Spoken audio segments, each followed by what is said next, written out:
Durante el reinado de Luis XIV, Francia tenía ya representaciones diplomáticas en todos los países importantes. Este hecho, único en aquella época, aunque no debe atribuirse por entero a Luis XIV, le proporcionaba enorme ventaja sobre sus rivales. Por ello podía jactarse Luis XIV con razón de ser el soberano mejor informado de Europa. Los medios para obtener tales informaciones importaban muy poco. Su Majestad considera asunto importante, escribió un ministro francés a uno de sus súbditos, que se intercepte y se recoja el correo imperial que va a atravesar Alsacia de regreso de España y en camino hacia Austria. En consecuencia, procurad apostar en el camino de Saberna a Estrasburgo algunos hombres de confianza que puedan asaltar dicho correo y arrebatarle sus documentos. Si el mensajero se defiende, será preferible darle muerte, tanto más cuanto que el crimen parecerá una vulgar fechoría de malhechores profesionales.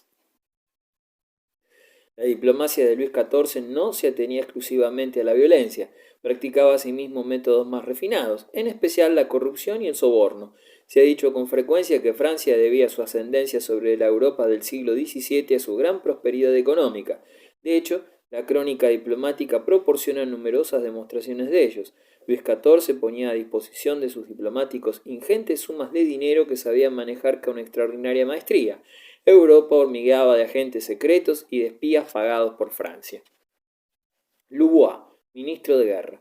El rey Sol sentía la mayor complacencia en ver desfilar su brillante ejército, uniformes azules para su guardia personal, rojos para los suizos, grises para la infantería. Tenía no menos de 120.000 hombres bajo las armas en 1672, cuando empezó la guerra contra la República de las Provincias Unidas. En 1678, al terminar la contienda, esta cifra había llegado a 279.000. El ejército francés era entonces con mucho el mayor de Europa. Dos de los más fieles colaboradores del rey compartían el honor de haber puesto en pie tan numeroso ejército: Le Tellier, ministro de guerra, y su célebre hijo, el marqués de Louvois.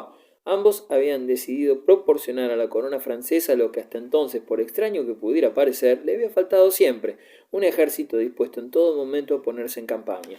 Tales tropas debían estar maravillosamente equipadas y recibir un entrenamiento considerable y eficaz. Pueden muy bien compararse las realizaciones militares de Letelier y de Louvois a las reformas de Colbert en el terreno de la hacienda pública.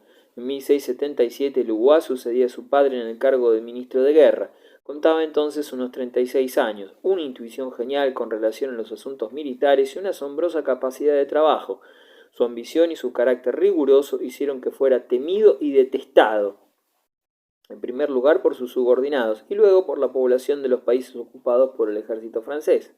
Se creía hombre de Estado y gran guerrero. Fuera de los pormenores administrativos que entendía perfectamente, su ignorancia era igual a su presunción. Fue para Luis XIV el genio del mal. Ministro tan ambicioso como vil cortesano, adquirió el mayor ascendiente sobre su soberano, halagando su afición por la guerra. Su influencia hizo abortar todas las reformas de Colbert, abismando otra vez en un caos a la hacienda francesa y sacrificando la prosperidad de su país a guerras impolíticas. Para conservar su cargo se vio obligado a enzarzar constantemente a Luis en nuevas guerras. Louvois fue el responsable directo de la mayoría de las graves infracciones al derecho internacional perpetradas a partir de su advenimiento al ministerio. Louvois acabó por llevar tan lejos su arbitrariedad e independencia de criterio que Luis decidió prescindir de él, si bien no tuvo que poner en práctica esta penosa decisión, ya que en 1691 Louvois murió de súbito, a la edad de 50 años, a consecuencia de una crisis cardíaca subsiguiente a un violento altercado con el rey. El Gran Condé, el mejor ejército de Europa, soberbia creación de Letelier y de Louvois, tenía al frente a los mejores generales de la época, hombres como el príncipe de Condé, el vizconde de Turena y el duque de Luxemburgo. La carrera de Condé fue acaso la más agitada. El príncipe no quería obedecer a nadie más que a sí mismo, ya desde su edad temprana. Físicamente se distinguía por una gran nariz aguileña que surgía de su rostro como una montaña emerge de un barranco. Su irritabilidad era también legendaria. Condé fue el vencedor de Racroix. En 1643, durante la última fase de la Guerra de los 30 años, Nelo de Castro, gobernador español de los Países Bajos, había decidido marchar sobre París, pero en las cercanías de Racroix el ejército francés le presentó batalla. Condé, que mandaba el ala derecha, se encontró ante la caballería española y la aniquiló por completo. Luego, reuniendo sus tropas, sentenció el destino de la infantería enemiga. Su asalto decidió la victoria, una de las más importantes en el transcurso de esa guerra.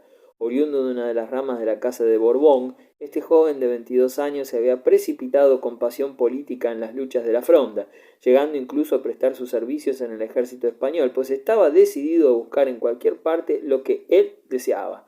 Así pues, durante algún tiempo Condé mandó las tropas españolas contra su propia patria francesa, en aquella guerra que debía terminar en 1659 con el Tratado de los Pirineos. Durante las negociaciones de paz, España exigió, entre otras cosas, que Francia rehabilitara a Condé. Luis XIV aceptó dicha condición, a cambio de que Condé le pidiera humildemente perdón y prometiera expiar con su sangre el daño causado a Francia. Y de este modo, Condé volvió a su país. Fue nombrado gobernador de Borgoña, lo que lo apartó largo tiempo de la escena política y militar. Hacia los años 60 volvieron a llamarlo al servicio activo. A la muerte del príncipe en 1686 el rey se lamentó de haber perdido al hombre más grande de Francia. Turena y el mariscal de Luxemburgo. Turena, Henri Visconde de la Tour de Auvergne, hermano de armas de Condé, era de un carácter totalmente distinto. Hablaba muy poco de sí mismo y en caso de hacerlo por casualidad, era con una humildad insólita en la época. De espíritu desinteresado, Turena se consagraba por entero a su misión, lo que le atraía la admiración de sus contemporáneos. Gran estratego de la guerra de movimientos, un gran jefe que no abandonaba jamás nada al azar, pero que ejecutaba con magnífica audacia sus designios, nada caprichosos, sino largamente meditados. Recibió su educación militar en los Países Bajos, a las órdenes del príncipe Mauricio de Orange y su medio hermano, Federico Enrique. En 1660 mandaba la expedición dirigida por Luis XIV contra las Provincias Unidas.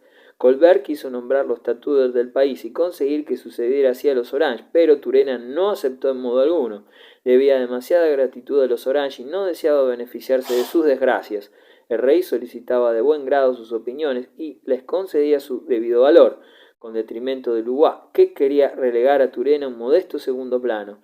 En cambio, el mariscal se compenetraba a la perfección con Lionnet, y ambos prepararon de común acuerdo los planes de ofensiva contra los Países Bajos españoles en 1667. El Versalles del Rey Sol hormigueaba de murmuradores y maldicientes, pero ninguno inspiraba más temor que el duque de Luxemburgo, el feo jorobado. El duque heredó probablemente la irritabilidad de su padre, uno de los mayores espadachines de su siglo. Los espadachines eran entonces legión, ya que la pasión del duelo era una verdadera manía entre los franceses. Actualmente resulta bastante difícil imaginar aquella plaga en toda su magnitud, y así las estadísticas constituyen el más elocuente testimonio de ello. En 10 años solamente más de 1 millar de jóvenes de la nobleza perdieron en duelo una vida que hubieran podido muy bien consagrar a su patria. Anteriormente, Luis XIII y Richelieu se habían visto obligados a condenar a la decapitación a los más exaltados partidarios de aquel rabioso punto de honra, o negra honrilla. El padre de Francisco de Luxemburgo terminó también en el patíbulo su excesivamente apasionada carrera de duelista impenitente.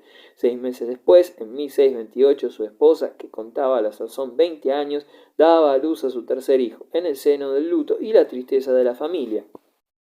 En 1647, Condé, pariente y protector de Luxemburgo, se lo llevó consigo en campaña en calidad de ayudante de campo. El príncipe quedó muy sorprendido al ver a aquel adolescente de 19 años demostrar tanto talento militar, valor y sangre fría entre el humo de la pólvora.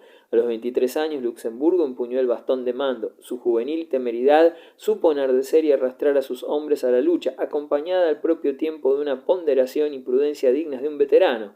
Sucedió a Turena y a Condé en el mando supremo de las tropas y fue nombrado mariscal de Francia por sus relevantes méritos. Louvois, hasta 1679 amigo inseparable de Luxemburgo, lanzó contra el mariscal la acusación de que visitaba con excesiva frecuencia una de las más célebres envenenadoras de aquella época, e incluso se insinuó la sospecha de que el jorobado tenía pacto con el diablo. A consecuencia de tales hablillas, Luxemburgo pasó 14 años en la Bastilla, y cuando fue puesto en libertad todo el mundo le volvió la espalda, incluso sus más íntimos amigos. Pero Luis XIV, que no podía prescindir para siempre de tan excelente general, le otorgó en 1690 el mando supremo de las tropas en Flandes. La consecuencia de ello fue que aquel mariscal de Francia se apoderó de tal cantidad de banderas enemigas que acabaron apodándolo el tapicero de Notre Dame.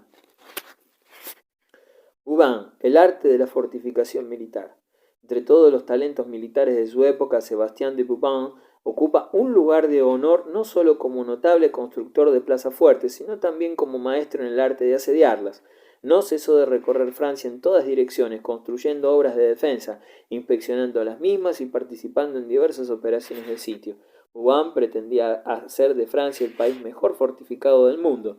Después de la paz de Nivega, en 1678 redactó un notable informe en que, entre otras cosas, decía: firmado este tratado, la frontera entre Francia y los Países Bajos queda abierta de par en par.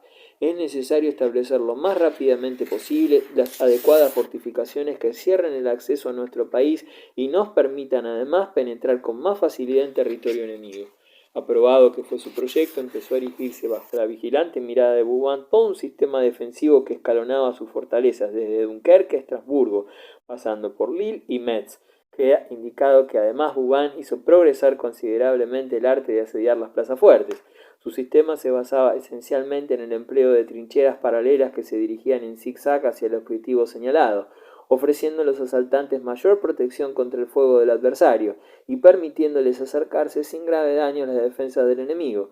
El propio monarca pudo inaugurar este sistema en el sitio de Maestricht en 1673 y comprobar el asombro de todos los militares allí presentes ante el resultado obtenido. El rey Sol pudo alcanzar sus objetivos gracias al dinero proporcionado por Colbert, a la influencia diplomática ejercida por Leonet y a las armas que Louvois y Vauban forjaban para Condé, Turena y Luxemburgo. Ningún otro soberano estuvo nunca tan bien rodeado de personalidades útiles. Luis XIV y sus vecinos, los Habsburgo de Austria y de España.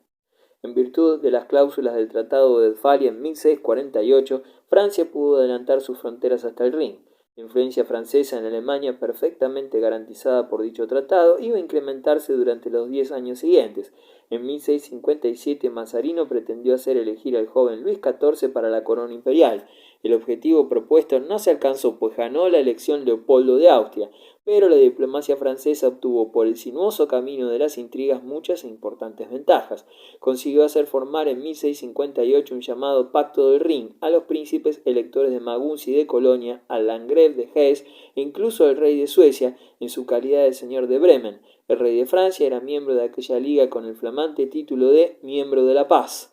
La decadencia española apareció al siguiente año en las negociaciones que terminaron con la firma del Tratado de los Pirineos, con el que Francia se apropió de Rosellón y de algunas plazas fuertes y de gran importancia estratégica en Flandes. Ambos tratados, el de Westfalia y el de los Pirineos, iban dirigidos en primer lugar contra el poderío de la Casa Habsburgo y de sus dominios en Alemania y España. Entroncado con la tradición política francesa y consecuente con ella, el rey Sol inició su ofensiva anti-habsburguesa contra España en primer lugar.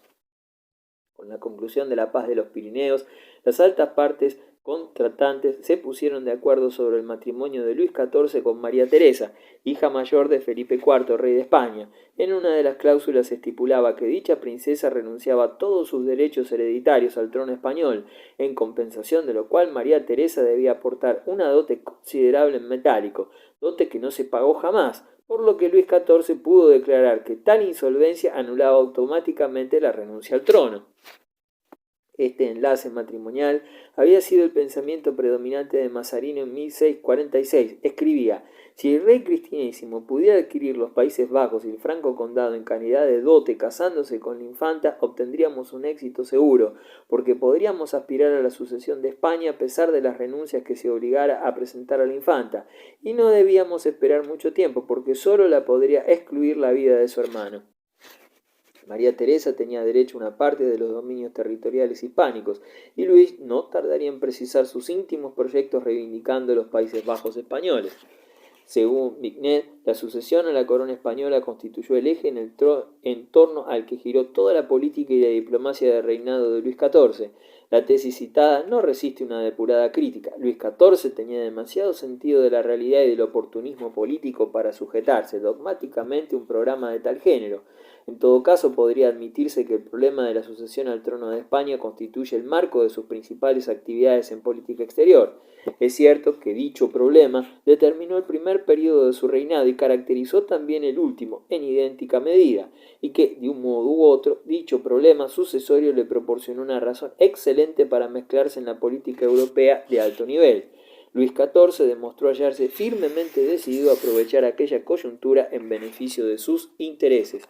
y como Dunkerque constituía su primer objetivo, tuvo que enfrentarse obligatoriamente a Inglaterra.